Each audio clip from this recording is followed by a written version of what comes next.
नमस्कार दोस्तों, SSC academy आपका स्वागत करती है। जैसा कि हमारा लक्ष्य है, इस एसएससी एकेडमी का लक्ष्य है कि बोर्ड के कक्षा 10 और 12 के बच्चों के लिए मिनिमम 90% दिलाना। तो इसके लिए हमें क्या करना होगा? तो इसके लिए हमें मिलकर पेपर की जो खोपड़ी है उसका पोस्टमार्टम करना होगा। और पेपर की खोपड़ी का पोस्टमार्टम हम तभी कर सकते हैं जब हम इस अंसाल्व को चाट कर इस दिमाग में बैठा लेते हैं इस अंसाल्व को। तो हम कह रहे हैं कि आप लोगों का 90% ना आ जाए तो आप जो कहिए हम वो करने के लिए तैयार हैं।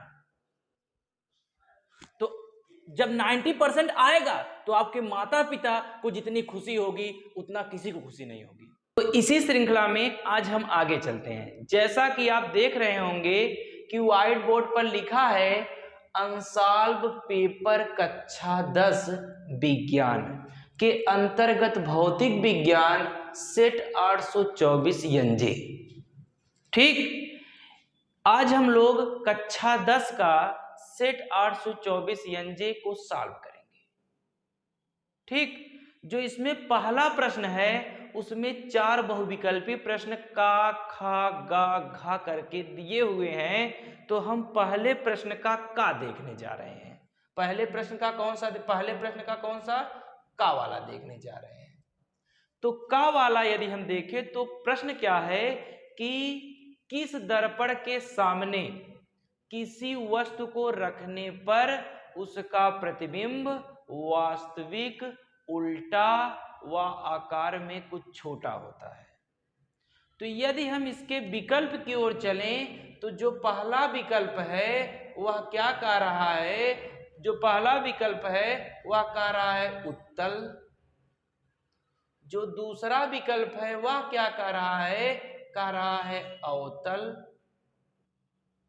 तीसरा जो विकल्प है वह क्या कह रहा है? वह कह रहा है समतल। और जो चौथा विकल्प है वह क्या कह रहा है? कोई नहीं। चौथा विकल्प क्या कह रहा है? कोई नहीं। यदि हम एक एक विकल्प को ध्यानपूर्वक देखें तो जो हमारा पहला विकल्प है यदि हम उसका पोस्टमार्टम करते हैं तो पहले विकल्प में हम जो प्रतिबिंब बनता है यानी उत्तल दर्पण के द्वारा जो प्रतिबिंब बनता है वह सदैव आभासी प्रतिबिंब बनता है। कैसा प्रतिबिंब बनता है? सदैव आभासी प्रतिबिंब बनता है। ठीक, और साथ साथ छोटा बनता है कि बड़ा बनता है? तो बितकुइया भर के। कैसन भैया? बितकुइया भर प्रतिबिंब। बितकुइया भर माने छोटा प्रतिबिंब। बितकुइया भर का मतलब छोटा प्रतिबिंब। और सीधा की उल्टा, तो उसमें भी जो प्रतिबिंब इसमें बनता है उत्तल दर्पण में वह कैसा होता है? सीधा होता है। कैसा प्रतिबिंब होता है? सीधा होता है। ठीक, और हम देखें दर्पण के आगे की दर्पण के पीछे जो प्रतिबिंब बनता है वह दर्पण के पीछे बनता है। दर्पण के कहां? पीछे बनता है। तो हमने क्या सीखा कि जो पहला विकल्प था उसको हमने उसका पोस्टमार्टम किया और उसका पोस्टमार्टम करके हमने सीखा कि जो उत्तल दर्पण द्वारा प्रतिबिंब बनता है वह सिर्फ कल्पना की जाती है यानी आभासी प्रतिबिंब बनता है। और बड़ा की छोटा तो हम बताएं कि बितकुइया भर का। ठीक, और सीधा की उल्टा तो प्रतिबिंब जो उत्तल दर्पण के सामने बनता है वह सीधा प्रतिबिंब बनता है। दर्पण के पीछे की आगे तो दर्पण के पीछे प्रतिबिंब बनता है। यदि हम अपने दूसरे विकल्प की ओर चलें तो दूसरे विकल्प में है अवतल दर्पण। तो जो अवतल दर्पण द्वारा प्रतिबिंब बनता है वह कैसा प्रतिबिंब होता है? वास्तविक प्रतिबिंब। कैसा? वास्तविक प्रतिबिंब। और इसमें भी कैसा प्रतिबिंब बनता है? छोटा प्रतिबिंब। ठीक, इसमें जो उत्तल दर्पण है उसमें सीधा प्रतिबिंब बनता है लेकिन जो अवतल दर्पण है उसमें उल्टा प्रतिबिंब बनता है। ठीक, कैसा प्रतिबिंब? उल्टा प्रतिबिंब। उत्तल दर्पण में जो प्रतिबिंब बनता है वह पिछवाड़े बनता है लेकिन जो अवतल दर्पण है उसमें जो प्रतिबिंब बनता है वह अगवाड़े बनता है। तो इसमें प्रतिबिंब कहां बनता है? आगे बनता है। ठीक, तो हमने क्या सीखा कि अवतल दर्पण द्वारा प्रतिबिंब का बनना। अवतल दर्पण द्वारा जो प्रतिबिंब बनता है वह वास्तविक प्रतिबिंब बनता है, छोटा प्रतिबिंब बनता है, उल्टा प्रतिबिंब बनता है और दर्पण के अगवारे प्रतिबिंब बनता है। ठीक, तो यदि हम तीसरे विकल्प की ओर चलें, तीसरे विकल्प की ओर, तो तीसरे में कह रहा है समतल दर्पण। समतल दर्पण द्वारा जो प्रतिबिंब बनता है वह आभासी प्रतिबिंब बनता है। कैसा? आभासी प्रतिबिंब, और साथ साथ वस्तु के बराबर, वस्तु के बराबर। ठीक भैया, तो यदि हम प्रश्न की ओर पुनः ध्यान दें तो प्रश्न हमसे क्या पूछा था? प्रश्न कह रहा था कि किस दर्पण द्वारा प्रतिबिंब जो बनता है वह वास्तविक होता है, उल्टा होता है तथा आकार में कुछ छोटा होता है। तो अवतल दर्पण द्वारा जो प्रतिबिंब बनता है वह वास्तविक होता है, ठीक, छोटा होता है और उल्टा होता है।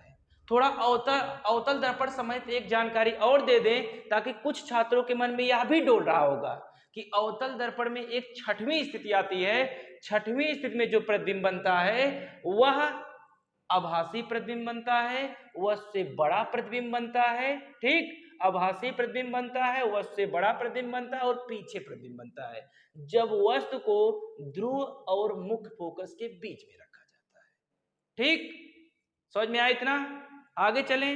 ठीक, तो दूसरे प्रश्न की ओर हम चल रहे हैं। जैसा कि हम देख रहे हैं कि जो दूसरा प्रश्न है उस पे स्टार लगा हुआ है। ठीक, जो खा वाला प्रश्न है उस पे स्टार लगा हुआ है, जो वह हमें बता रहा है कि भैया आपके सिलेबस में ये नहीं है। जो 30% कोरोना की वजह से कटा है उसमें ये खत्म कर दिया गया है। तो हम खा के बजाय अब हम कौन सा करेंगे? गा करेंगे। ठीक, गा वाले प्रश्न की ओर। यदि हम गा प्रश्न की ओर देखें, यानी पहले के गा प्रश्न की ओर देखें, तो उसमें क्या पूछ रहा है? उसमें पूछ रहा है कि विद्युत धारा का मात्रक बताइए। क्या पूछ रहा है? कि किसी परिपथ में बहने वाली विद्युत धारा का मात्रक बताइए। अभी हम आप लोगों को नहीं बताएंगे। ठीक, अभी पहले लिखेंगे, एक एक विकल्प का पोस्टमार्टम करेंगे, आप देख कर ही उत्तर दे देंगे। ठीक, तो हम चले पहले विकल्प की ओर, गा के पहले विकल्प की ओर। तो पहले विकल्प में क्या है? एम्पियर। एम्पियर। दूसरे विकल्प में देखें तो जो दूसरा विकल्प है उसमें देखें तो उसमें क्या है? उसमें कह रहा है कि वाट। दूसरे विकल्प में क्या कहा है? वाट। तीसरे विकल्प में यदि हम देखें तो तीसरे विकल्प में क्या कहा है? तीसरे विकल्प में कहा है ओम। चौथे विकल्प में यदि हम देखें तो चौथे विकल्प में क्या कहा है? वोल्ट। चौथे विकल्प में क्या कहा है भैया? वोल्ट। ठीक, तो एम्पियर, यदि हम एम्पियर की बात करें तो एम्पियर किसका मात्रक है? अभी हम नहीं बताएंगे। एम्पियर किसका मात्रक है नहीं बताएंगे, पहले हम वोल्ट की ओर चलेंगे। वोल्ट किसका मात्रक है? तो वोल्ट विभव का मात्रक है। किसका? विभव का। किसका भैया? विभव का। और विभवांतर का भी है, विभवांतर का भी मात्रक है, विभवांतर का मात्रक भी है हमारा ये वोल्ट। ठीक, कितना कमीना है, यही एक है लेकिन दो दो लोगों से शादी किया है, एक विभव से और एक विभवांतर से। ठीक, ओम किसका मात्रक है? तो ओम प्रतिरोध का मात्रक है। किसका भैया? प्रतिरोध का। किसका मात्रक है? ओम प्रतिरोध का मात्रक है। यदि हम चले वाट, वाट किसका मात्रक है? वाट शक्ति का मात्रक है। वाट किसका मात्रक है? शक्ति का। ठीक, वाट किसका मात्रक है? शक्ति का। अब चल रहे हैं वह जो हमसे पूछा है, एम्पियर किसका मात्रक है? विद्युत धारा का। एम्पियर किसका मात्रक है?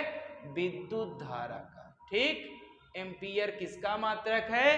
विद्युत धारा का। तो एक बार और देख रहे हैं, हमारा ऑप्शन नंबर जो पहला है वही क्या है?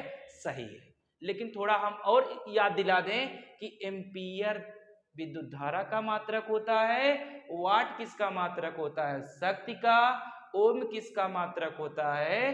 प्रतिरोध का, और वोल्ट ने तो दो दो शादी की है, इसलिए जो ये वोल्ट मात्रक होता है विभव और विभवांतर दोनों का होता है। ठीक, थोड़ी एक बात और जो धारा से रिलेटिव पूछी जाती है उसे बता दें कि किसी परिपथ में बहने वाली धारा किससे मापी जाती है। तो किसी परिपथ में जो बहने वाली धारा होती है वह एमीटर से मापी जाती है। किससे मापी जाती है भैया? एमीटर से मापी जाती है। ठीक, बहुत लोग इसे आमीटर भी कहते हैं। ठीक ठीक, एमीटर किस क्रम में जुड़ा होता है? तो एमीटर छेड़ी क्रम में जुड़ा होता है। किस क्रम में जुड़ा होता है एमीटर? छेड़ी क्रम में। ठीक, एमीटर किस क्रम में जुड़ा होता है? छेड़ी क्रम में। ठीक, और थोड़ा इसीलिए हम विभव का या विभवांतर का भी मापन करें तो जो हमारा विभवांतर का मापन किया जाता है वह वोल्ट मीटर से किया जाता है। किससे किया जाता है? वोल्ट मीटर से। किससे भैया? वोल्ट मीटर से। और जो हमारा वोल्ट मीटर जुड़ा होता है इस क्रम, किस क्रम में यह जुड़ा होता है? तो यह किस क्रम में जुड़ा होता है? समांतर क्रम में। ठीक, तो ये हमारा गा वाला नंबर हो गया। अब हम चल रहे हैं पहले का घा वाले प्रश्न में। ठीक, पहले के घा वाले प्रश्न में चल रहे हैं उस पे, और ध्यान पूर्वक देखिए। जो ना समझ में आए प्लीज कमेंट के माध्यम से हमें बताइए, प्लीज इतना करिए। ठीक, तो पहले का हम कौन सा प्रश्न चल रहे हैं? पहले का घ।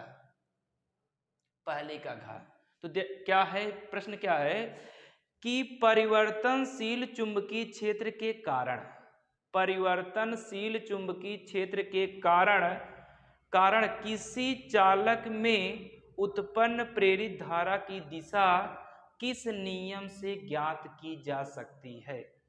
मतलब दूसरे क्वेश्चन में जो हम जो हमसे पूछ रहा है, मिला के जो घा वाला क्वेश्चन है उसमें क्या पूछ रहा है?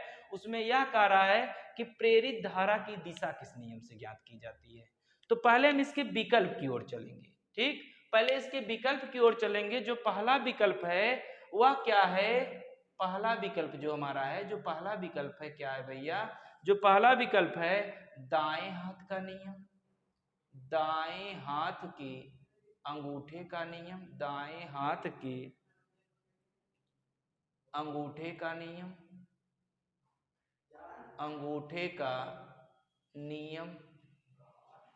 दाएं हाथ के अंगूठे का नियम। जो दूसरा वाला है वह क्या है? जो दूसरा विकल्प है ओम का नियम।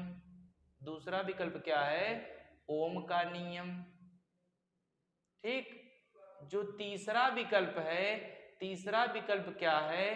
तीसरा विकल्प है फ्लेमिंग के। तीसरा विकल्प क्या है? फ्लेमिंग के। तीसरा विकल्प जो है फ्लेमिंग के बाएं हाथ का नियम। फ्लेमिंग के बाएं हाथ का नियम। हाथ का नियम।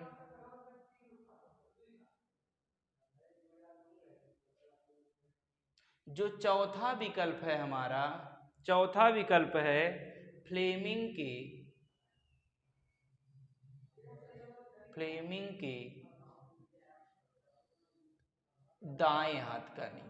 फ्लेमिंग के कौन सा नियम? फ्लेमिंग के दाएं हाथ का नियम का नियम। तो एक एक विकल्प में यदि हम चलें तो जो दाएं हाथ के अंगूठे का नियम है, क्या? जो दाएं हाथ के अंगूठे का नियम है यह चुंबकीय क्षेत्र की दिशा बताता है। किसकी दिशा बताता है? चुंबकीय क्षेत्र की दिशा। कौन सा नियम चुंबकीय क्षेत्र की दिशा बताता है? तो दाएं हाथ के अंगूठे का नियम। तो यदि हम दूसरे विकल्प की ओर चलें तो जो ओम का नियम है यह प्रतिरोध के विषय में बताता है। किसके विषय में बताता है? प्रतिरोध के विषय में। यानी हम कह सकते हैं ओम के नियम से हम प्रतिरोध का मान ज्ञात कर सकते हैं। यदि हम चलें फ्लेमिंग के बाएं हाथ के नियम की ओर तो जो फ्लेमिंग के बाएं हाथ का नियम है यह बल की दिशा बताता है। किसकी दिशा? बल की दिशा। ठीक भैया, बल की दिशा बताता है हमें। तो जैसे यदि हम इसमें और इसमें कंफ्यूज होते रहते हैं तो इसमें क्या है? बा, इसमें भी बाएं है और इसमें भी बल है, तो हमें याद रहेगा हमेशा। तो यदि हम चलें लास्ट वाले में फ्लेमिंग के दाएं हाथ का नियम, तो जो फ्लेमिंग के दाएं हाथ का नियम होता है यह हमें क्या बताता है? प्रेरित धारा की दिशा। किसकी दिशा? प्रेरित धारा की दिशा। तो जैसा कि हमारा प्रश्न था कि निम्नलिखित नियमों में से कौन सा नियम प्रेरित धारा की दिशा बताता है, तो जो विकल्प नंबर 4 है यानी फ्लेमिंग के दाएं हाथ का नियम ही प्रेरित धारा की दिशा बताता है। अब हम अपने दूसरे क्वेश्चन की ओर चलते हैं। दूसरे क्वेश्चन में का, खा, गा 3 प्रश्न दिए हुए हैं। तो यदि हम पहले का प्रश्न को देखें तो उसमें क्या कह रहा है कि एक पारदर्शी कांच से बने घनाकार गुटके जिसकी प्रत्येक भुजा 4 सेंटीमीटर है, यानी कोई घनाकार गुटका है जिसकी प्रत्येक भुजा 4 सेंटीमीटर है, की तली पर एक काला बिंदु स्थिर है, उसकी आभासी गहराई की गणना हमें करनी है और साथ साथ उसका अपवर्तनांक भी दिया है 1.6 सेंटीमीटर। यदि हम ध्यान से देखें तो मान लेते हैं ये हमारा एक घनाकार गुटका है, मान लेते हैं कि ये हमारा घनाकार गुटका है, ये एक घनाकार गुटका है। ध्यान से देखिए भैया, मान लेते हैं ये एक घनाकार गुटका है, इसकी प्रत्येक भुजा, चाहे हम जो भुजा उठाएं, प्रत्येक भुजा 4 सेंटीमीटर, चाहे जो भुजा हम उठाते हैं प्रत्येक भुजा 4 सेंटीमीटर है। यानी हमें दिया है, क्या दिया है सवाल में, कि दिया है कि जो भुजा है घन की या घनाकार गुटके की जो भुजा है वह 4 सेंटीमीटर है। जो इसका अपवर्तनांक है, अपवर्तनांक है वह 1.6 है। तो हमसे पूछ रहा है कि इसकी तली में कोई काला बिंदु है, इसकी गहराई ज्ञात करनी है। इसी की तली में कोई काला बिंदु है, इसकी गहराई ज्ञात करनी है, यानी हमें आभासी गहराई ज्ञात करनी है। तो यदि हम देखें यहाँ पर, यदि हम देखें तो हम जानते हैं अपवर्तनांक बराबर होता है, अपवर्तनांक बराबर होता है वास्तविक गहराई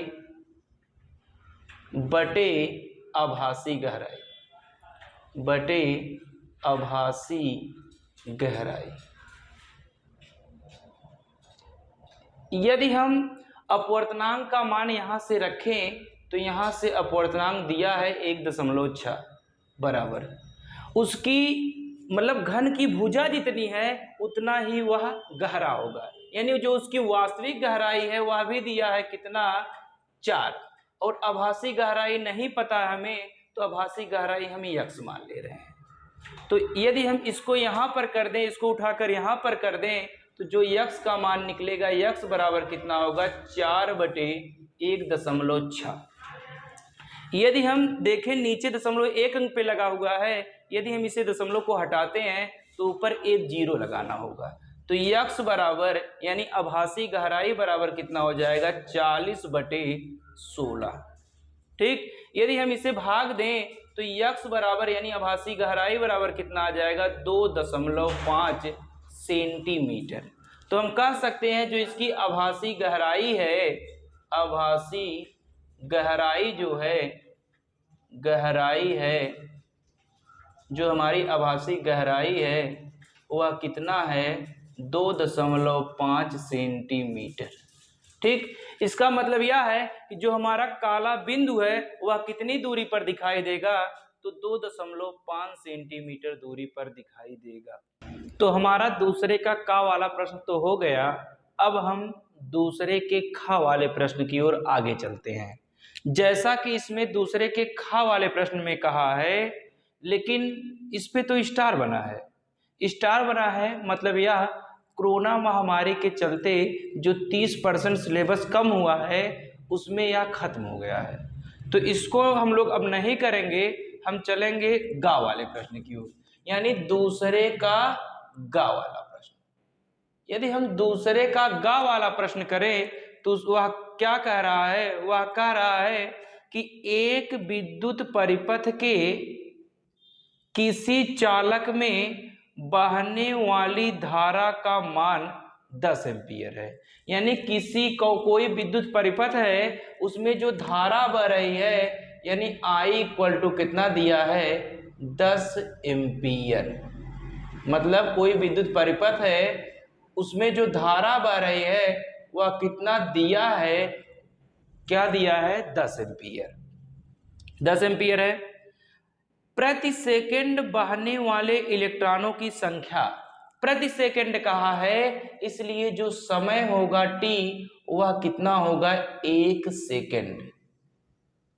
प्रति सेकंड कहा है इसलिए जो समय होगा वह कितना होगा 1 सेकंड। प्रति सेकंड बहने वाले इलेक्ट्रॉनों की संख्या ज्ञात कीजिए। प्रति सेकंड बहने वाले क्या ज्ञात कीजिए, इलेक्ट्रॉनों की संख्या, मतलब इसमें हमें n ज्ञात करना है। ठीक, और साथ साथ दिया है एक इलेक्ट्रॉन का आवेश, मतलब एक इलेक्ट्रॉन पर जो आवेश होता है, एक इलेक्ट्रॉन पर जो आवेश होता है वह दिया है 1.6 गुणे 10 घाते -19 कूलम। ठीक, तो क्या सवाल कर रहा है, सवाल एक बार पढ़ दे रहे हैं हम। सवाल कह रहा है कि एक विद्युत परिपथ के किसी चालक में बहने वाली धारा का मान 10 एम्पियर है, 10 एम्पियर है। प्रति सेकंड इससे बहने वाले इलेक्ट्रॉनों की संख्या, प्रति सेकंड कहा है इसलिए हमने जो समय लिया है वह 1 सेकंड लिया है। बहने वाले इलेक्ट्रॉनों की संख्या हमें ज्ञात करनी है। ठीक, और जो एक इलेक्ट्रॉन पर आवेश दिया है वह क्या दिया है 1.6 गुणे 10 घाते -19 कूलम। तो हमें क्या ज्ञात करना है, इलेक्ट्रॉनों की संख्या ज्ञात करनी है। तो यदि हम इलेक्ट्रॉनों की संख्या ज्ञात करें तो हमें इलेक्ट्रॉनों की संख्या ज्ञात करने के लिए पता होना चाहिए, हम जो जानते हैं आवेश का क्वांटीकरण Q बराबर, जो आवेश का क्वांटीकरण होता है Q बराबर NE, यही होता है। इसके लिए हमें क्या करना होगा, Q का मान निकालना होगा। तो यदि हमें Q का मान पता हो जाए तो सब काम हो जाए खत्म। तो हम जानते हैं धारा की परिभाषा से धारा I बराबर होता है Q/T ना, धारा I बराबर आवेश बटे समय। तो धारा का मान कितना दिया है सवाल में हम देखें तो धारा दिया है 10 एम्पियर इक्वल टू आवेश कितना दिया है, तो आवेश हमें ज्ञात करना है और t कितने सेकंड की बात कर रहा है, तो 1 सेकंड की बात कर रहा है, यानी समय दिया है इसमें 1 सेकंड। इसका इसमें गुणा कर देते हैं तो 10 गुणे 1 इक्वल टू Q, तो कितना आ जाएगा 10 कूलम। तो हमारा आवेश कितना आ गया 10 कूलम, हमारा क्या हो गया इसमें आवेश उत्पन्न हो गया। यदि हम इसी Q का मान यहाँ पर रख दें तो इलेक्ट्रॉनों की संख्या पता हो जाएगी। चलिए हम लोग रखते हैं Q का मान इसमें रख दें, तो Q का मान हम पता कर चुके हैं कितना है 10, N ऐसे रहने देते हैं, इसी का मान ज्ञात करना है। इलेक्ट्रॉनों की संख्या इसमें दिया है कि एक इलेक्ट्रॉन पे जो आवेश है 1.6 गुणे 10 घाते -19 कूलम, इसमें रख देते हैं 1.6 गुणे 10 घाते -19। इधर एक गुणा में है, जब दूसरे साइड में जाएगा तो भाग में हो जाएगा, तो इधर जाएगा तो भाग में हो जाएगा, तो यानी होगा कितना 10 बटे 1.6 गुणे 10 घाते -19 बराबर n। अगर हम देखें नीचे 1 अंक पे है, पीछे से 1 अंक पे है, तो ऊपर 1 0 बढ़ा दे, दशमलव हट जाए। ठीक, तो ऊपर हम एक नीचे से एक मतलब दशमलव हटाने के लिए ऊपर 1 0 बढ़ा देंगे, क्या हो जाएगा 100, और यहाँ पर हो जाएगा 16 गुणे 10 टू पावर -19 बराबर n। यदि 16 से 100 में भाग दें तो क्या आएगा 6.25, इसको ऊपर ले जाएंगे तो 10 घाते माइनस के बजाय, जब ऊपर नीचे माइनस है ऊपर जाएगा क्या हो जाएगा प्लस 19 इलेक्ट्रॉन। तो हमारा क्या हुआ, यही हमारा क्या है आंसर है। एक बार और पुनः हम इस क्वेश्चन को देख लें, एक बार पुनः देख लें इस क्वेश्चन को। क्या कह रहा है कि कोई परिपथ है ना, उसमें कोई चालक है, चालक में धारा 10 एम्पियर बह रही है, प्रति सेकंड बहने वाले इलेक्ट्रॉनों की संख्या बतानी है। तो तो प्रति सेकंड बहने वाले इलेक्ट्रॉनों की संख्या बतानी है, मतलब समय दिया है 1 और हमें n का मान ज्ञात करना है, 1 इलेक्ट्रॉन पर आवेश दिया है। तो हम सूत्र जानते हैं इलेक्ट्रॉनों की संख्या निकालने के लिए Q बराबर n। ठीक, इतना सूत्र होता है। यदि हमें Q का मान पता हो जाए तो E का मान यहाँ पर दिया है, हम ज्ञात कर सकते हैं। तो हम क्या करेंगे, पहले Q का मान निकाल लेंगे। धारा की परिभाषा से हम जानते हैं कि धारा I बराबर Q अपान T होता है। धारा सवाल में दी है, धारा कितनी दी है 10 एम्पियर, यहाँ पर 10 रख दिए और Q है तो Q ऐसे उतार लिए। T कितना दिया है भैया, T दिया है 1 सेकेंड, तो यहाँ पर 1 रख दिए। इसका इसमें गुणा कर दिए तो 10 × 10 हो गया बराबर Q और 10 गुना हमारा क्या आ गया, आवेश। यही Q का मान हम यहाँ पर रख देंगे और n तो हमें ज्ञात ही करना है। और E का मान दिया है 1.6 × 10⁻19, यहाँ पर रख दिए। इधर ये गुणा में है, इधर जाएगा किस में हो जाएगा, भाग में हो जाएगा। और दशमलव पीछे से एक अंक पे है तो हम यहाँ पर 1 0 बढ़ा देंगे, दशमलव हट जाएगा, 10 हुआ। इससे इसमें भाग दिए तो 6.25 आ गया, गुणे जब इसको ऊपर ले जाएंगे 10⁻19 आ जाएगा। इतना इलेक्ट्रॉन प्रवाहित होंगे। ठीक है, तो हम अपने दूसरे प्रश्न तक हल कर चुके हैं।